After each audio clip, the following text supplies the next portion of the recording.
Aqui na BMC, muito boa tarde para você que está se sintonizando agora nesta quarta-feira, dia 16 de agosto, 5 horas e 5 minutos nesse momento. Bolsa de Valores de São Paulo fecha o seu 12º pregão consecutivo em queda. Não acontecia há 53 anos. Esta queda consecutiva, 12 vezes, 12 quedas consecutivas. O Expo terminou o dia com uma baixa de 0,40%, 115.708 pontos. Situação muito complicada para o Ibovespa, perdeu todos os patamares dos 122 mil até os 116 nesta quarta-feira. E para entender um pouco o que está acontecendo com o mercado, eu chamo o nosso segundo convidado de hoje, o Acílio Marinello, coordenador do MBA em Digital Finance da Trevisan Escola de Negócios. Muito boa tarde, Acílio, é um prazer tê-lo conosco. Boa tarde, Carlos. Boa tarde, Isabela e todos que nos acompanham. Acílio, a pergunta que todo mundo se faz no mercado é por que temos esta série aparentemente infinita de quedas no Ibovespa e quando esta sangria vai acabar? Quando que voltaremos a ver a luz na Bolsa de Valores do Brasil? Bom, Carlos, realmente, né, hoje a gente viu, alcançamos uma marca histórica, pregão após pregão, temos aí alcançado recordes negativos. Hoje havia ali, né, uma expectativa, você mesmo me reportando aí durante o programa, nos últimos minutos virou para o negativo, mas acho que é uma série de questões, tanto internas como externas, alguns ajustes técnicos também foram feitos, algumas realizações foram feitas, e a combinação, né, hoje, por exemplo, tinha uma grande expectativa sobre a divulgação da ata do FONC, acabou que eu fiz ali uma correlação, não sei se de fato refletiu, mas a gente viu que teve uma aceleração forte aí de duas varejistas, a Magalu e a Via, depois do anúncio da ata do FONC, talvez já um direcionamento que, como a ata do FONC não direcionou exatamente ali, você vai ter uma alta na próxima reunião, deixou em aberto, talvez isso já reflita no comportamento do nosso Copom e já traga uma perspectiva que a queda dos juros continue aqui no Brasil, também é só uma inferência, porque a aceleração coincidiu com a divulgação da ata do FONC. Então, tem essa questão, tem a questão política também, do trâmite das grandes reformas que estão trafegando aí nas casas, acompanhando o noticiário de hoje, uma reunião importante que ocorreria hoje para tratar aí da votação do arcabouço fiscal, acabou sendo prorrogada para a próxima semana, porque está ali uma questão dos partidos do Centrão aguardando uma definição da reforma ministerial, como vão ser a distribuição dos novos cargos dos ministérios, né, para os partidos que estão ampliando o seu apoio ao governo. Tem a questão externa, então a variação, vocês mesmos também reportaram hoje, do minério de ferro, hoje teve uma alta, mas passou aí alguns dias com uma queda considerável. A questão da China, que também foi comentada durante o programa, que está tendo um risco de gerar um colapso no mercado imobiliário chinês, e a ação, né, do governo chinês nos próximos dias vai ser fundamental para direcionar tudo isso. Então, acho que essa conjuntura de fatores, né, e mesmo com a onda de balanços que nós tivemos, alguns até muito positivos, não foram suficientes para segurar, né, esse apetite do investidor estrangeiro de trazer, né, os seus investimentos para cá, e a gente vem aí sofrendo com essas quedas consecutivas. Então, não vejo nenhum fator específico, acho que de fato é uma conjuntura de fatores que combinados tem gerado esse fenômeno aí, que hoje realmente é uma marca histórica, há mais de 50 anos não acontecia algo semelhante. Perfeito. Isabela. Boa tarde. A gente acabou de mostrar aqui alguns detalhes da ata do FONC, que era uma expectativa aí do mercado, e amargando ainda mais as perdas lá fora e influenciando o índice aqui também. Analistas veem o Fed preocupado até com a atividade e não descartam aí uma nova alta de juros em setembro. Como é que você está vendo aí essa ata do FONC? Como é que pode afetar aqui no nosso índice, agora com essa nova perspectiva? A ata trouxe pelo menos um pouco mais para entender como foi a discussão nas reuniões que aconteceram, a última reunião do FONC. Então, o grupo ainda está um pouco mais cauteloso, ainda vê algumas ameaças um pouco mais latentes em relação à inflação nos Estados Unidos, então estão com uma postura um pouco mais de propensos a sugerir uma alta na taxa de juros. Outros já veem também que esse aperto monetário pode direcionar a economia americana para uma possível recessão, apesar que na ata eles reforçaram que, pelo menos no curto prazo, até o final do ano, não há esse risco.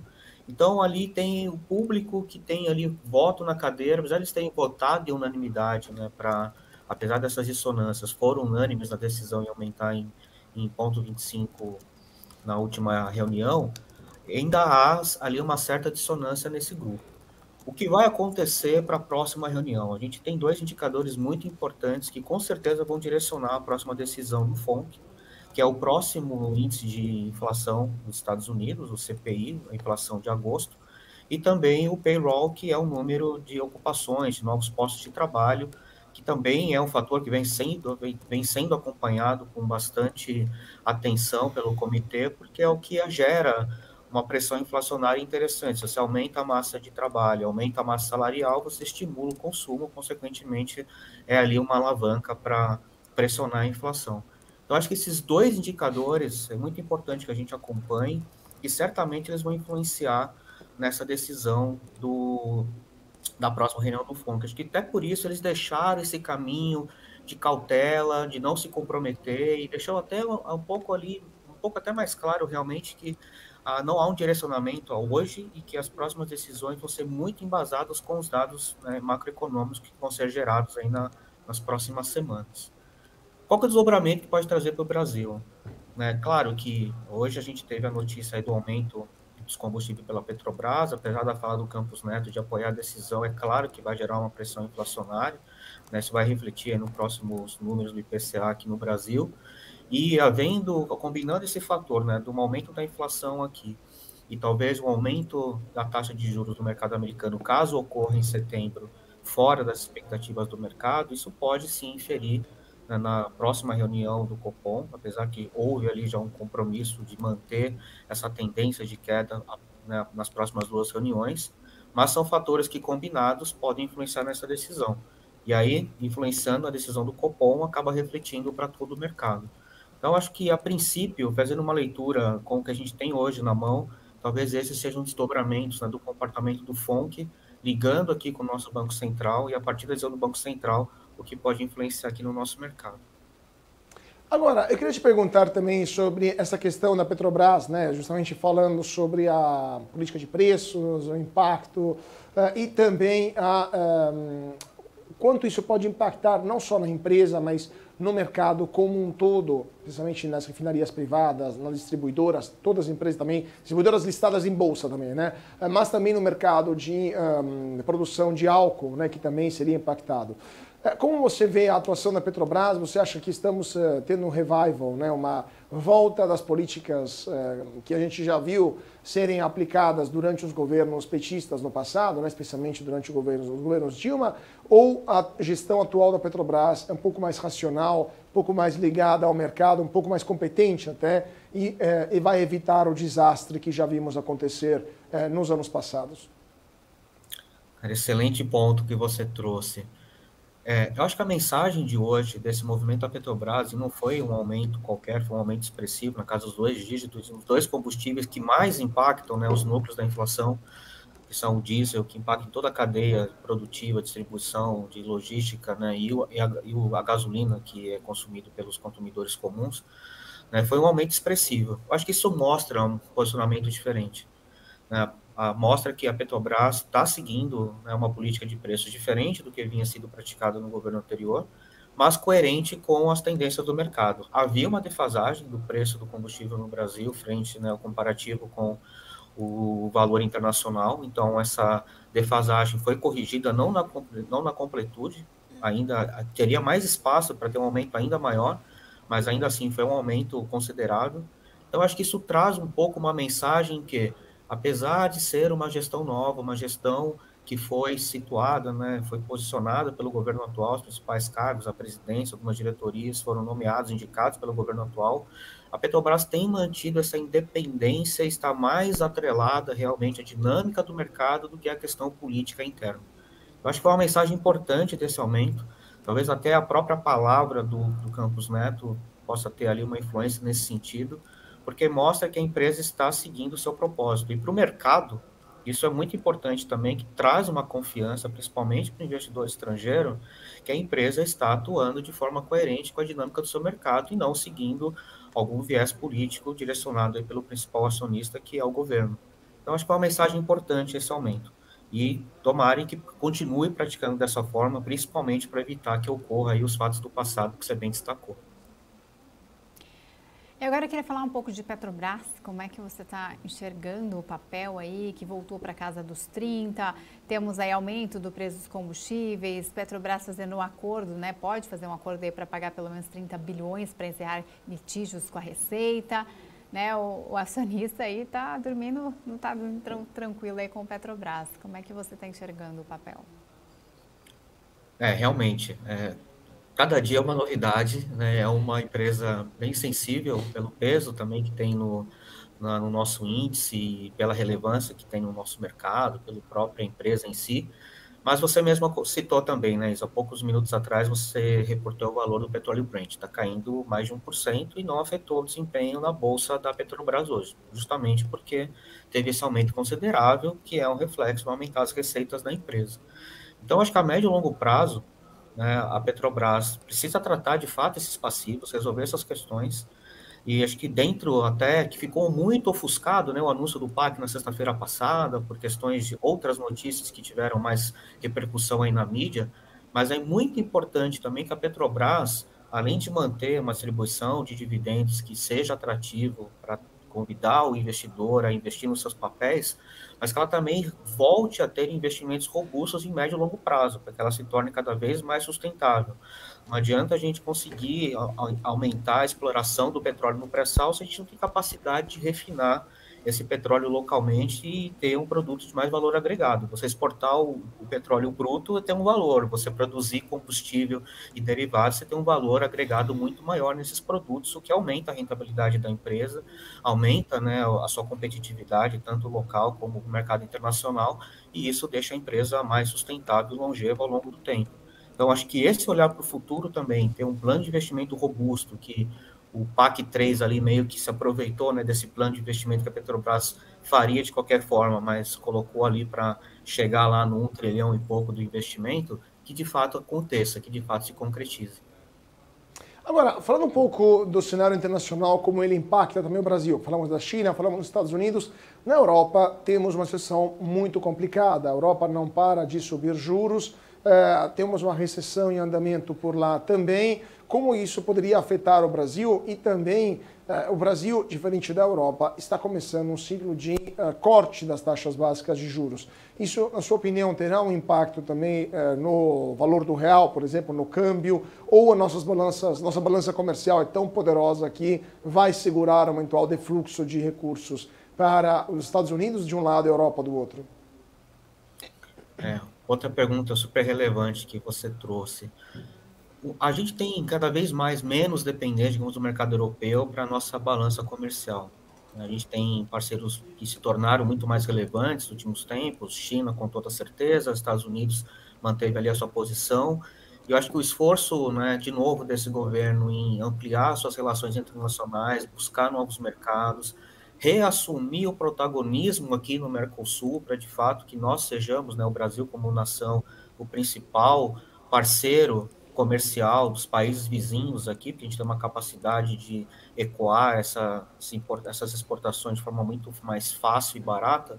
Acho que isso dá mais resiliência, né, para o nosso mercado em relação a tudo que está acontecendo na Europa. De fato, o processo de recuperação da Europa está sendo muito mais moroso, né? O Banco Central Europeu continua apertando também a questão monetária, elevando juros, o conflito entre Rússia e Ucrânia continua também ali morno, né? Em alguns dias existem ali alguns embates mais fervorosos, então a Europa ainda depende muito da malha energética desses dois países, ainda não está totalmente blindada desse conflito que está lá, a questão da exportação dos grãos, agora também eles estão passando, né, por um verão muito rigoroso, né, que também vai influenciar provavelmente nas produções locais para os próximos ciclos de safra dos produtos agrícolas, o que vai gerar mais uma pressão inflacionária para eles nos próximos meses. Mas acho que o impacto direto para o Brasil tem um pouco mais resiliência justamente por ter esse mix de parceiros comerciais um pouco mais heterogêneo hoje em dia. O que pode acontecer aí, trazendo a questão do câmbio, é uma vez que o ciclo de aperto monetário na Europa continue acontecendo, né, que o Banco Central Europeu continue levando os juros e o euro venha a se desvalorizar, e aí a moeda fortalecendo o dólar, né, em paralelo, isso pode trazer uma pressão para o nosso câmbio aqui no Brasil e uma desvalorização do real, talvez um efeito secundário, né? Primeiro na Europa, refletindo no dólar, no mercado internacional, que acaba refletindo na desvalorização do real aqui para nós. Perfeito. Isabela. Bom, eu queria que a gente viu no início do ano um cenário totalmente diferente que se vê, né? Inclusive na ata saiu em relação à recessão, havia uma expectativa aí de recessão na economia dos Estados Unidos, uma expectativa muito diferente do que se viu no início do ano e agora a gente caminha aí para o segundo semestre. Como é que você enxerga, o que você espera aí para esse segundo semestre, né? Como que o investidor deve se comportar, ficar atento aí para que não tome escolhas precipitadas? A gente teve uma aula aqui, um convidado anterior, né, sobre os fundos de investimento imobiliário, então até fazendo ali uma ponte, eu acho que o investidor, ele tem, primeiro, sempre a atenção, ele não pode estar muito vinculado a um tipo de ativo, ele precisa estar muito atento ao que acontece. Então, o que a gente discute aqui de cenário macroeconômico, político, geopolítica, isso influencia. Então, se o Brasil vem nessa tendência de redução de juros, né, produtos pré-fixados tendem a ficar menos, produtos de renda fixa tendem a ficar, digamos assim, menos atrativos, que os juros estão reduzindo. Se você olhar todas essas questões que estão acontecendo na questão geopolítica, que pode influenciar no câmbio, a gente pode gerar pressões aqui para fundos com fundos de investimento que são compostos com produtos de câmbio, por exemplo. Então, acho que o investidor, primeiro, a recomendação que eu sempre dou, respeite o seu perfil de investidor. Se você é mais conservador, siga essa linha. Se você já tem um perfil mais arrojado, dali talvez tenha oportunidades com alto risco, como sempre, mas a palavra, para mim, ainda é cautela. Tem muita coisa acontecendo no mundo ao mesmo tempo, tem muita coisa acontecendo aqui no nosso país, né? A reforma tributária, o arcabouço fiscal, há, né, uma boa expectativa que, de fato, as votações ocorram ainda esse ano. Foi apresentado, né, ontem na CCJ um plano para a votação da reforma tributária, e com uma visão de, no dia 4 de outubro, ser votado dentro da comissão, e aí já vai para as casas com uma boa chance de ser votada ainda esse ano. Lembrando que esse ano ainda não é um ano eleitoral, o ano que vem temos eleições municipais, que já é outro fator que vai trazer aí uma variável a mais de complicação para nós, porque as pautas, né, das federais, a pauta federal acaba gerando ali uma certa distração pelas eleições municipais, pela composição das forças, já pensando nas eleições presidenciais em 26. Então, é um ano importante para a política local, é um ano importante para acontecer essa tendência do mercado americano, nós falamos aqui, das ações emergenciais que precisam ser tomadas na China para preservar toda a economia que gira em torno da questão imobiliária por lá. Então, tem muita coisa acontecendo. É importante que o investidor se mantenha atualizado, se mantenha informado e considere, né, dentro do seu perfil de risco, da sua composição da sua carteira, do que ele já tem de ativos hoje contratados, o que é o mix desses movimentos pode influenciar na rentabilidade, mas cautela. Cautela e se mantenha informado, se mantenha atento aqui na BMC para estar sempre bem informado. Deixa eu te fazer uma ultimíssima pergunta, Cílio. Telegráfico, estamos no fechamento aqui. Das maiores crises, das maiores tendências, maiores desafios que você está vendo para o Brasil e para o mundo hoje, pesa mais, na sua opinião, tem mais risco de ter consequências negativas para a economia mundial? Uma crise imobiliária na China, um hard landing nos Estados Unidos, uma crise imobiliária nos Estados Unidos ou eventualmente crise bancária, uma crise na Europa ou eventualmente no Reino Unido, com uma bolha que aparentemente está estourando hoje, ou por último, consequências nefastas da guerra da Ucrânia? Qual que é o cenário, o pior cenário e o mais provável também, né, que você acha que o investidor deve estar atento? Olha, eu acho que o pior para mim seria realmente uma crise imobiliária na China. como você bem destacou também na sua fala na abertura do programa, os desdobramentos são imprevisíveis, né? Pode gerar um efeito, apesar da China ser, né, um país que com muitas riquezas, que tem a maior reserva internacional das nações, mas pode gerar um efeito em cadeia que não só vai desestabilizar o mercado chinês, a economia chinesa, como vai gerar desdobramentos para todo mundo, porque hoje praticamente tudo que a gente faz, tudo que a gente consome, passou pela China em algum momento. Algum componente tem, né, para o mundo é muito dependente hoje da economia chinesa. Então, posso gerar uma série de desdobramentos e colapsar até outras nações que já estão com dificuldades. Eu acho que esse é o maior risco. Talvez o mais provável é uma questão ali na Europa, porque eles realmente estão tendo muita dificuldade de reverter esse processo inflacionário, esse processo de recessão. Então, acho que o mais provável é que a Europa ainda tenha mais dificuldades para sair dessa situação. Mas o mais impactante, na minha visão, é realmente um colapso na economia chinesa.